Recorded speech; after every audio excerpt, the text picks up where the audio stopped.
Low ಪಾಸ ಇವು ಮುಂಜಾಕಲ್ಲ ಹಿಂಗೆ ಇಲ್ಲಿ ಕರ್ಕೊಂಬಂದು ಒಳತಾಗೆ ಈ ಮೆಟ್ಟ ಮೇಲೆ ಸಾಲು ಕುಕೊಂಡು ಯಾಕದು ಮಾತಾಡ್ತಿಲ್ಲ ಏನೂ ಇಲ್ಲ ಸುಮ್ಮ ಕುಕೊಂಡು ಒಂದೇ ಸಮಕ್ಕೆ ಬರಿಯ ನೀರು ನೋಡ್ತಾ ಇದ್ದಾನಲ್ಲ. ಏನು ಸಮಾಚಾರ ನಿಂಗೇನು ಹೇಳಿನೆ? ಆದ್ರೆ ನಿಮ್ದು ಎಲ್ಲ ಚೆನ್ನಾಗಿ ಆಯ್ತಿಲ್ಲ ಕುಮಾರಣ್ಣ. ನಮ್ದಿಗೆ ಚಾಗೆ ಬೋಲಿಲ್ಲ. ನಿಮ್ದಿಗೆ ಎಷ್ಟು ಗೊತ್ತೋ ನಮ್ದಿಗೆ ಅಷ್ಟೇ ಗೊತ್ತು. ಅದೇ ನಮ್ದಿಗೆ ನೀನು ಢೋಟ್ಗೆ ಬಂದ್ಬಿಟ್ಟೈತೆ. ಮುಂದಿನ ಅಣ್ಣ ಹಿಂಗೆ ಪಾನಿಗೆ ನೋಡ್ಕೊಂಡು ಕುತ್ಕೊಂಡ್ಬಿಟ್ಟೈತೆ ಅಂತ ನಂಗೂ ಗೊತ್ತಿ ಹಾಕ್ತಾ ಇಲ್ಲ ಕುಮಾರಣ್ಣ. ಹೌದಾ? ನಿಂಗೂ ಗೊತ್ತಿಲ್ಲ ನಂಗೂ ಗೊತ್ತಿಲ್ಲ. ಈ ನನ್ನ ಮಗ ಯಾಕೆ ಹಿಂಗೆ ಕೂಕೊಂಡಿದ್ದಾನೆ? ಹಿಂಗೆಲ್ಲ ಕೂಕೊಂಬಕ್ಕಿಲ್ವಲ್ಲ. ಯಾಕನು ಮಾತಾಡ್ತಿಲ್ಲ ಅಂತಂದ್ರೆ ಏನೋ ಬೇಜಾರು ಮಾಡ್ಕೊಂಡಿದ್ದಾನೆ ಅನ್ಸ್ತಿರ್ಕೊ. ಈ ಪುಟ್ರಂಗಜ್ಜಿ ಇಲ್ಲ ಅವ್ರ ಅಪ್ಪ ಏನೋ ಅಮ್ಮ ಏನೋ ಯಾರನ್ನ ಬೈದ್ರೆ ನಿಂಗೇನೋ ಕೇಳಿಸ್ತೆ? ಅರೆ ನಿಮ್ದು ಎಲ್ಲ ಚೆನ್ನಾಗಿ ಹೇಳ್ತೈತೆ ಎಲ್ಲ ಕುಮಾರಣ್ಣ.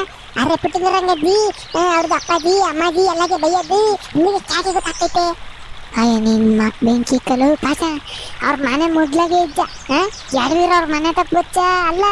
ಏನು ನಡೀತಾ ಐತೆ ಏನು ಯಾಕ ಅಂಬೋದನ್ನ ತಿಳ್ಕೊಂಬಕ್ಕಾಗಲ್ವ ನಿನಗೆ? ಈ ಸತಿ ಪರೀಕ್ಷೆ ಬರೆದು ಇನ್ನೊಂದು 2 ತಿಂಗಳು ಬೇಸಿಗೆ ರಜೆ ಮುಗಿಸಿರೋ 3ನೇ ಕ್ಲಾಸ್ ಓದ್ತಾ ನೀನೇನು ಸಣ್ಣ ಹುಡುಗ್ನೆ ಅಷ್ಟು ಗೊತ್ತಾಗಲ್ವ ನಿನಗೆ? 3ನೇ ಕ್ಲಾಸ್ಗೆ ಹೋಗ್ಬಿಟ್ರೆ ಇದು ಎಲ್ಲ ಕೇಳಿಸ್ಕೊಬೇಕು. ಪಕ್ಕದ ಮನೆ ಬಿಟ್ಟು ಹಾಗೆ ಆಗ್ತೈತೆ ಅನ್ನೋದು ಅರೆ ನಮ್ಗೆ ಗೊತ್ತಾಗಲಿಲ್ಲ ಅಲ್ಲಕ್ಕಿದಾಗ. ಅರೆ ಇನ್ಮೇಲೆ ಬೇಕು ಎಲ್ಲ ಹುಂಡಿದ್ದು ಹೂಜ್ಗೆ ಬಿಟ್ಟಿದ್ದು ಎಲ್ಲಾನು ಹೇಳ್ಬಿಟ್ಟೈತೆ ಕೇಳಿಸ್ಕೊಂಡ್ಬಿಟ್ಟೈತೆ ಹೋಗಿ. ಏನು ಕೇಳಿಸ್ಕೊಂಡ್ಬಿಡ್ತೈತ. ಕೋಳಿ ಬೇಡ ಗುಣ್ಣು ಅಂತ ಅಂದ್ರೆ ನನ್ನ ಮಗನಿಗೆ ಎಲ್ಲ ಗೊತ್ತಾಗ್ತೈತೆ, ಇಂಥವೆಲ್ಲ ಗೊತ್ತಾಗಲ್ಲ. ಎಷ್ಟಕ್ಕೆ ತಡಿ ನಾನೇ ಕೇಳ್ತೀನಿ ಯಾತದ್ದು ಅಂತಾನೆ. ಮುಂಜ ಯಾತ್ಕಲ ಬೇಜಾರಾಗಿರಂಗಿದ್ದ ಏನು ಮಾತಾಡ್ತಿಲ್ಲ. ಕರ್ಕೊಂಬಂದಿಲ್ಲಿ ಒಳದಂಡೆ ಕುಂಡ್ರಿಸ್ಕೊಂಡು ಯಾತದ್ದು ಮಾತಾಡ್ತಿಲ್ಲಲ್ಲ, ಏನಾಯ್ತು? ಯಾಕಲ್ಲ ಬೇಜಾರಾಗಿರಂಗಿದ್ದ? ಬೇಜಾರು ನಾನು ಯಾರನ್ನ ಹೇಳಿದ್ ನಿಮಗೆ? ಯಾರ ಹೇಳಿದ್ ನಾನು ಬೇಜಾರಾಗಿದ್ದೀನಿ ಅಂತಾನೆ? ನಾನು ಬೇಜಾರಾಗೋದು ಅಂತೆ. ಇನ್ನು ನೀವು ಯಾರನ್ನ ಬೇಜಾರಾಗಿದ್ರೆ ಸಮಾಧಾನ ಮಾಡೋ ಅಂತ ನಾನು ಬೇಜಾರು ಮಾಡ್ಕೊಂತೀನಿ.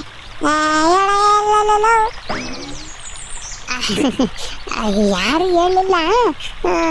ನಾನೇನ ಅನ್ಕೊಂಡು ನೀನು ಇಲ್ಲಿ ಕರ್ಕೊಂಬಂದು ಕುಂಡ್ರಿಸ್ಕೊಂಡು ಕೂಕೊಂಡು ಒಂದು ಮಾತಾಡ್ತಿಲ್ಲ ಏನೂ ಇಲ್ಲ, ಒಂದೇ ಸಮಕ್ಕೆ ನೀರು ನೋಡ್ತಿದ್ದಲ್ಲ. ನಂಗೆ ಯಾಕೆ ಭಯವಾದಂಗೆ ಆಯ್ತು. ಪರೀಕ್ಷೆ ಬೇರೆ ನೀರುಪಾಗಿ ಬಾರ್ತಿಲ್ಲ. ಆಮೇಕಿಂದ ಹೋದ ತಿಂಗಳು ಆ ಸೂರ್ಯಣ್ಣ ಇಲ್ಲಿ ನೀರು ಹಾರ್ಕೊಂಬಕ್ಕೆ ಬಂದಿತ್ತಲ್ಲ, ಹಂಗೇನು ನನ್ನ ಮಗ ನಮ್ಮಿಬ್ಬರು ಕುಂಡ್ರಿಸಿ ಯಾರು ಗೀರ್ಕೊಂತೀನೋ ಅಂತಾನೆ ನನಗೊಂದು ಚೂರು ಭಯ ಆಯ್ತು. ಅಯ್ಯೋ ಅಯ್ಯೋ ಅಯ್ಯೋ ಲೋ ಗೋಚಿ ಜಪ್ಪಾನೆ ಕೆಟ್ಟೆ. ಅಲ್ಲ ಕಣಣ್ಣ, ನಾನು ನೀರಿಗೆ ಕರ್ಕೊಂಡ್ಲಿ ಬಂದ್ಬಿಡು. ನಾನು ಇನ್ನೇನ ಈ ಸತಿ ನಾನು RCP ಕೊಪ್ಪಡಿಯೋದು ನೋಡ್ಬೇಕು. ಆಮೇಲೆ CB ಜಾತ್ರೆಗೆ ಕಡಲೆಪುರಿ ಬೆಂಡು ಬಟಾಸು ಎಲ್ಲ ತಗೊಬೇಕು. ಬಂದ್ಬಿಡು. ವರ್ಷ ಹೆಂಗನ ಮಾರ್ಗಂಡಿ ಹಬ್ಬಕ್ಕೆ ಕೋಳಿ ಪಳಿ ಎಲ್ಲ ಕುಯ್ತಾರೆ, ಅದನ್ನೆಲ್ಲ ತಿನ್ಬೇಕು. ನಾನೇ ಕರ್ಕೊಂಬ್ಲಿ ಇವಾಗ ಎಲ್ಲ ನೀನ್ ಬೇಕಾರೆ ಆರ್ಕೊಂತಾರೆ. ದೀಪಾವಳಿಗೂ ಯುಗಾದಿ ಹಬ್ಬಕ್ಕೂ ಎಲ್ಲ ಹೊಸ ಬಟ್ಟೆ ತೆಗೆದುಕೊಂಡು ಕೊಡ್ತೈತೆ ನಮ್ಮ ಅಮ್ಮ ಏನೋ ಮುದ್ದಿ ಎಲ್ಲನ ಅವನ್ನೆಲ್ಲ ಇಕ್ಕೆ ಬಂದ್ಬಿಟ್ಟು ನೀರ್ಗೆ ಹಾರ್ಕೊಂತಾರೆ. ಪರೀಕ್ಷೆ ಕಮ್ಮಿ ಬಂದ್ರೆ ಮೇಸ್ಟ್ರಿಗೆ ಹೇಳಿ ಇನ್ನೊಂದ್ಸತಿ ಬರೀಬಹುದು ಪಾಸ್ ಆದಂಗೆ. ಅದನ್ನ ಬಿಟ್ಟು ಇವ್ನು ಯಾತತ್ತೆ ಹೇಳ್ತಾನೆ ಬಣ್ಣ ಸುರ್ಕ್ ನನ್ನ ಮಗನೇ. ಇನ್ನು ನಾವು ಈ ಸತಿ ಗಣಪತಿ ಇಟ್ಬೇಕು, ಪಟಾಕಿ ಹೊಡಿಬೇಕು. ಇನ್ನೇ ಅಮ್ಮ ಇತ್ತೀಚೆಗೆ ಬೇರೆ ಕೋಳಿ ಮಾಸ್ತಾಗವೆ, ಅವನ್ನೆಲ್ಲ ಖಾಲಿ ಮಾಡಬೇಕು. ಅದೆಲ್ಲ ಬಿಟ್ಟು ಬಣ್ಣ ಸುರ್ಕ್ ನನ್ನ ಮಗ ಏನೇನೋ ಹೇಳ್ತಾನೆ ನಾಸ್ತಾಯಿ. ಇವನ ಮತ್ತೀಗ ನಮ್ಮ ಕರ್ಕೊಂಬಂದು ಕುಂಡ್ರಿಸಿ ನೀನು ಸುಮ್ಮನೆ ನೀರು ಕಡೆಗೆ ನೋಡ್ಕೊಂಡು ಏನೋನು ಮಾತು ಇಲ್ಲ ಕತೆ ಇಲ್ಲ ಅಮ್ಮಂಗೆ ಸುಮ್ಮನೆ ಕೂಕೊಂಡ್ರೆ ನನಗೆ ಅದಕ್ಕೆ ಭಯವಾತು. ಅದಕ್ಕೆ ಗುಂತ ಉಂಡೆ ಅಷ್ಟೇನ. ಯಪ್ಪ ಅಲ್ಲ ಏನು ಮಾತಾಡಂಗೆ ಹಂಗಾರೆ ಸುಮ್ಮನೆ ಕೂಕೊಂಬಂಗೆ ಇಲ್ವೇ? ಸುಮ್ಮನೆ ಕೂಕೊಂಡ್ಬಿಟ್ರೆ ಅವರು ನೀರ್ಗ ಪರ್ವ ಆರಕೆ ಅಂತಾರೆ ಅಂತಾನೆ ನಿಮ್ಮ ಅರ್ಥ ಏನ? ಸುಮ್ಮನಾಗಲ್ಲ ಮಂಜ ಸಾಕು. ಈಗ ಆತು ಬಿಡು, ಅದನ್ನ ಬಿಟ್ಟಾಕ್ಬಿಡು ಇಲ್ಲಿಗೆ. ಯಾಕೆ ಹಿಂಗೆ ನೀರ್ನೇ ನೋಡ್ಕೊಂಡು ಕೂಕೊಂಡಿದ್ದೆ ಅಂಬದ್ನ ಫಸ್ಟ್ ಹೇಳ್ದಂಗೆ. ಅದೇ ಅದು ಏನು ಅಂತಂದ್ರೆ ಈ ಕೆರೆಗೆ ಮೀನೇನ ಹೋಗ್ಕವೇನೋ ಇದೆ ಬರ್ಕೊಂಡು ಒಳಗೆ ಅಂತಾನೆ ನೀರು ಅಳಿಕೆ ಕಣ್ಣಿಕ್ಕಿ ನೋಡ್ತಾ ಇದ್ದೆ. ಇತ್ತೊಂದು ಯಾವ್ದಾನ ಒಂದು ಹೋಗ್ತೈತೆ, ಹಂಗೇನ ಕಂಡ್ರೆ ಬಡ ಹೊಡೆಯಾಗಿ ಮಂಟಕ್ಕೆ ಗಾಣದ ವೈರೈತಲ್ಲ ಮ್ಯಾಕ್ ಇಕ್ಕಿದೀನಿ ನಮ್ಮ ಅಜ್ಜಿರಿ ಕಾಮ್ದಂಗೆ ಹತ್ತದ ಮ್ಯಾಕಿ ತಗೊಂಡು ಓಡ್ ಬಂದು ಗಾಣ ಹಾಕಿ ಬಿಡೋಣ ಅಂತ ನೋಡ್ತಾ ಇದ್ದೆ ಕಣ್ರಲ್ಲ.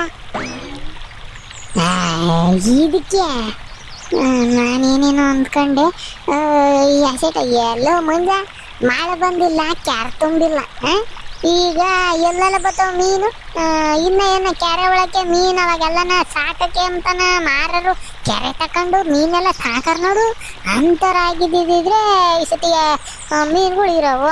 ಈ ಸತಿ ಯಾರು ಕೆರೆ ತಕೊಂಡಿಲ್ವಂತಿ ಮೀನ್ ಸಾಕಿ. ಹೋದ್ ಸತಿನ ಅವ್ರು ಯಾರನೋ ತಕೊಂಡು ಮೀನೆಲ್ಲ ಚೆನ್ನಾಗಿ ಬೆಳೆದೇ ಇಲ್ವಂತಿ. ಹಂಗೆ ಮುದ್ದಿದಾಗೇನ ಸತ್ತೋಗವಂತಿ. ಅದಕ್ಕೆ ಈ ಸತಿ ನಮ್ಮ ಊರ್ ಕೆರೆ ಯಾರು ತಗೊಂಡಿಲ್ಲ ಕಣ. ನಮ್ಮ ತಾತನು ಗೌಡ್ರು ಈ ಸತಿನ ಗಂತ ಮಾತಾಡ್ಕೊಂತಿದ್ರು. ನಮ್ಮ ತಾತ ಹಂಗೂ ಹೇಳ್ತಿತ್ತು, ನೀವನ ತಕೊಂಬದಲ್ಲೇನ್ರಿ ಗೌಡ್ರಿ, ನೀವು ಹಂಗುನ ತಕೊಂಬೋದಾಯ್ತು ಘನವಾಗಿ ಅಂತಾನೆ. ಗೌಡ್ರು ಯಾಕ ಬೇಡ ಅಂತ ಅಂದ್ರು. ಗೌಡ್ರ ಯಾಕೆ ಆಗ್ತಾರಪ್ಪ, ಅವ್ರದ್ದು ಕೃಷಿ ಮಾಡಿದಾಗೆಲ್ಲ ನಾವು ಓದ್ಸತಿ ಈಗ 2-3 ವರ್ಷದಿಂದನೂ ಚೆನ್ನಾಗಿ ಸಾಕ್ತಾ ಇದ್ರು ಕಣವು. ಆದರೆ ಅದು ರಾಳಿಗೆ ಹೋಗೋಕ್ಕೆ ಹೊಲ್ತಕ್ಕೆ ಹೋಗೋಕ್ಕೆ ಯಾರನ್ನೂ ಬಿಡಲ್ಲ. ಅದು ಕೃಷಿ ಹೊಂಡಿರೋ ಜಾಗಕ್ಕೆ ಹೋಗೋಕ್ಕೆ ಮುನ್ಕೊಂಡೋಗಿ ನಮ್ಮ ತಾತನೂ ಬೇಕಾರೆ ತೆಂಗಿರ್ತಕ್ಕೆ ಹೋಗಿ ಎಳ್ನೀರು ಕಿತ್ಕೊಂಡು ಕೊಟ್ಬಿಡ್ತೀನಿ ಗೌಡ್ರಿಗೆ. ಬೇಕಾರೆ ಹತ್ತು ಮಾತ್ರ ಹೋಗ್ಬೇಡ, ಹೋದ್ರೇನಿಲ್ಲ ಕಾಲು ಮುರಿದು ಕೈ ಕೊಡ್ತೀನಿ ಅಂತಾನೆ ಬೈತಿರ್ತೈತೆ. ಏನಿಲ್ಲ ಆ ಕಡೆ ತೆನ್ನ ಹೋದ್ರೆ ನಾನು ಏನಿಲ್ಲ ಮೆಣಸಿನ್ಕಾಯಿ ಊದ ಹಾಕ್ಬಿಡ್ತೈತೆ. ನಮ್ಮ ತಾತನ ಮಜ್ಜಿ ಇಬ್ರು ಸೇರ್ಕೊಂಡು ಅರೆ ಅರೆ ಮುಂದಿದ ಅಣ್ಣ, ಅರೆ ಮೆಣಸಿನ್ಕಾಯಿಗೆ ಊದ್ರ ಹಾಕ್ಬಿಟ್ರೆ ಕೈ ಆಗ್ತೈತೆ. ಜೀವನ ಬೇಕಣಪ್ಪ ಟಿಪಿ. ಈಗ ಪಾಯಸ ಮೆಣಸಿನ್ಕಾಯಿ ಊದ್ರ ಹಾಕಿದೆ, ಈ ನೆಗಡೆ ಪಗಡೆ ಮೂಗ್ ಕಟ್ಕೊಂಬೋದು ಎಲ್ಲ ಇರ್ತೈತಿ ನೋಡು, ಅದೆಲ್ಲ ಬಿಟ್ಟು ಅದೇ ಹೋಗ್ತೈತಿ. ನಿಂಗು ಏನ ಈ ಕೆಮ್ಮು ನೆಗಡೆ ಅವಾಗ ಹಾಕಿರ್ತೈತಿ ನೋಡು, ಈ ಬಡಪಾಡು ಹೆಚ್ಚಾಗಿ ತಿಂದು ಅವಾಗ ಬಾ ನಮ್ಮ ಅಜ್ಜಿಗೆ ಹೇಳಿ ಹಾಕಿಸ್ತೀನಿ. ಅವಾಗ ಏನೇನು ಹಾಕೈತಿ ಏನೇನು ಹೊಲ್ಟ ಹೋಗ್ತೈತಿ ಅನ್ನೋದು ಗೊತ್ತಾಕೈತಿ. ಪಟ್ಟ ನನ್ನ ಮಗನೇ.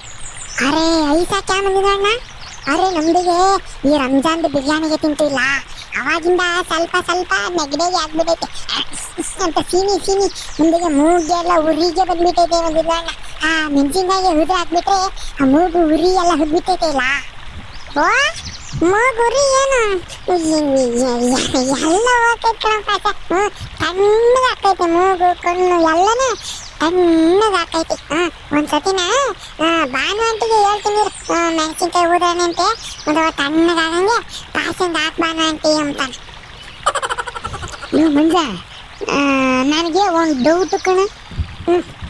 ಯಾವಾಗಲೂ ಪಾಯಸಂದು ಬರೋ ಡೌಟು. ಈಗ ಈ ನನ್ನ ಮಗ ಲೋಚಿಗೆ ಬಂದೈತೆ, ಅವನ ಜೊತೆಗೆ ಇದ್ದು ಅವನ ಗಾಳಿ ಇವನಿಗೆ ಬೀಸೈತಿ. ಅದೇನು ಕೇಳಪ್ಪ ನೀನು ಡೌಟು ಯಾಕದ್ ನೋಡೋಣ. ಏನಿಲ್ಲ ಕಣ. ಅಲ್ಲ ಈಗ ಗೌಡ್ರು ಕೃಷಿ ಮಾಡಿದಾಗೆ ಈ ಸತಿನೂ ಮೀನು ಸಾಕಿದಾರ ಏನೋ ಕಣೋ. ಸಾಕ್ತಾ ಇರ್ತಾರೆ, ಸಾಕಿರ್ತಾರೆ. ಅಪ್ಪಲು ಒಂದೊಂದು ಮೀನು ಎಷ್ಟು ಹಿಡ್ದಾತ್ರ ಗೊತ್ತೇ, ಅಪ್ಪ ಸೊರ್ಸೊರೆಯಾಗಿರ್ತಾವ ಕಣಲ್ಲ.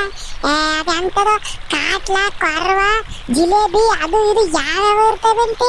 ನಮ್ಮ ತಾತ ಒಂದ್ಸತಿ ಕೊರ್ವನ ಹಿಡ್ಕೊಂಬಂದಿತ್ತು, ಸೊರ್ಯಾಗಿತ್ತು ಬಿಡು. ಒಂದು ಹೆಂಗ್ ಗೊತ್ತೆ, ಒಂದು ಸೈಜ್ಗಳಿದ್ದಂಗೆ ಇತ್ತು, ನಮ್ಮ ದಪ್ಪ ಇತ್ತು ಕಣೋ. ಹೌದಾ, ಅಷ್ಟು ಗಾತ್ರ ಇದ್ವೆ ಮೀನು? ಅಯ್ಯಪ್ಪ ನೀ